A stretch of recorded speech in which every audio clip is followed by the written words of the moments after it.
Pagkatapos, nag-usap-usap ang mga taong may paggalang kay Yahweh. Pinakinggan niyang mabuti ang kanilang usapan, kaya ipinatala niya sa isang aklat ang mga pangalan ng mga gumagalang sa kanya. Magiging akin sila. Sabi ni Yahweh na makapangyarihan sa lahat. Sa araw na ako'y kumilos, itatangi ko sila bilang sariling akin.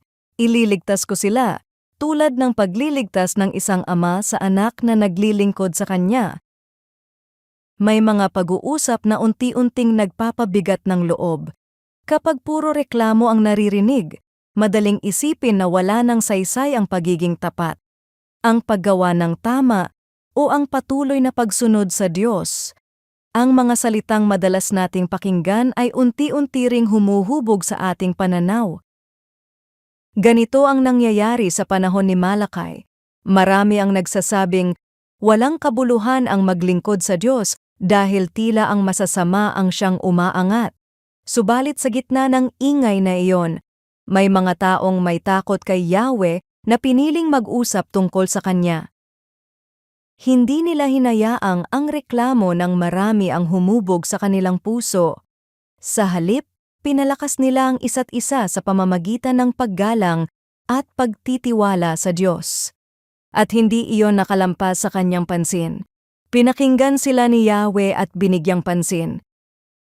Sa mundong mas madaling makinig sa mga salitang nakapanghihina ng loob kaysa sa mga salitang nagbibigay ng pag-asa, pinahahalagahan ng Diyos ang mga taong nagsasalita ng may paggalang at takot sa Kanya.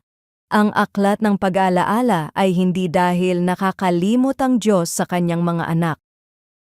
Sa halip, ipinapakita nito na lubos niyang kilala at pinahahalagahan ang mga nananatiling tapat sa Kanya. Kaya nga sinabi niya, sila ay magiging akin.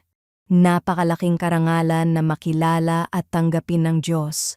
Higit itong mahalaga kaysa sa anumang papuri o pagsang-ayon na maibibigay ng mundo. Araw-araw, may mga tinig na nagsasabing walang saysay ang katapatan, walang halaga ang pagsunod, at mas madaling sumabay sa agos. Ngunit ang bayan ng Diyos ay tinatawag na mamuhay ng iba. Naway ang ating mga pag-uusap ay hindi magpalakas ng pagdududa, kundi magpaalala sa isa't isa kung sino ang Diyos at kung bakit karapat-dapat siyang pagtiwalaan. Ama naming sa langit, Diyos na makapangyarihan sa lahat, ingatan mo ang aking puso laban sa mga tinig na naglalayo sa akin sa iyo. Turuan mo akong magsalita ng mga salitang nagpaparangal sa iyong pangalan at nagpapalakas ng pananampalataya ng iba. Naway sa aking buhay at mga pangungusap ay makita na ako ay tunay na kabilang sa iyo. Sa pangalan ni Jesus. Amen.